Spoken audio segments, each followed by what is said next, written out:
தளபதி 69. அதாவது இந்த வருடம் அதிக எதிர்பார்ப்பில் இருக்கக்கூடிய மிக முக்கியமான படங்களில் நம்பர் 1 படமாக இருக்கிறது தளபதி 69 தான். அதற்கு மிக முக்கிய காரணம் வினோத், தளபதி விஜய் இவங்களோட காம்பினேஷன்.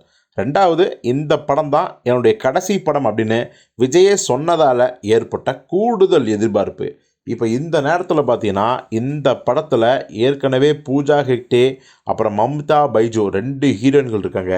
ஆனால் இதில் விஜய்க்கு ஜோடியாக பூஜா ஹெக்டே, ஆனால் மமிதா பைஜு விஜயோட கிட்டத்தட்ட மகள் மாதிரியான ஒரு கதாபாத்திரத்தை தான் நடிக்கிறாங்க அப்படிங்கிற தகவலாக வந்துச்சு. இப்போது இன்னொரு வதந்தியும் பரவுச்சு.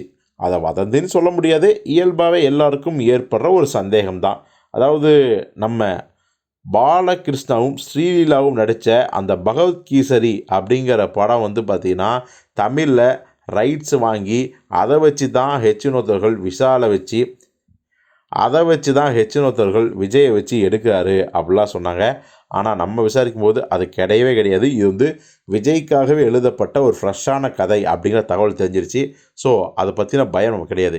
சரி, மமிதா பைஜுவை பற்றி என்ன அப்டேட் வந்திருக்கு அப்படின்னா, இந்த படத்தில் இன்னொரு ஆர்டிஸ்டும் நடிக்கிறாரு. அவர் யார் அப்படின்னா, அசுரன் படத்தில் நம்ம தனுஷோட மூத்த மகனாக நடித்த டிஜே இருக்கார் பார்த்தீங்களா, அவரு தான் இந்த படத்தில் மிக முக்கியமான ஒரு கேரக்டரில் வந்து நடிக்கிறாரு. அதாவது அசுரனில் மூத்த மகன். இந்த படத்தில் மமிதா பைஜுக்கு நான் வந்து பேராக நடிக்கிறேன் அப்படின்னு அவராகவே சொல்லிட்டாரு. ஸோ டிஜே வந்து இப்போ கொடுத்த லேட்டஸ்ட் இன்டர்வியூவில் தான் இந்த விஷயத்தை ஷேர் பண்ணிக்காரு. நிச்சயமாக வினோத் படத்தை பற்றி எதுவும் சொல்லக்கூடாதுன்னு ஆர்டர் போட்டிருப்பாரு. ஒரு வேளை அதை மறந்துட்டாரா இல்லை வந்து கேஷுவலாக போகிற பக்கத்தில் சொல்லிட்டாரான்னு தெரில. எது எப்படியோ தளபதி 69 மமிதா பைஜுக்கு ஜோடி நம்ம டிஜே தான் அப்படிங்கிறது கன்ஃபார்ம் ஆகிருக்கு.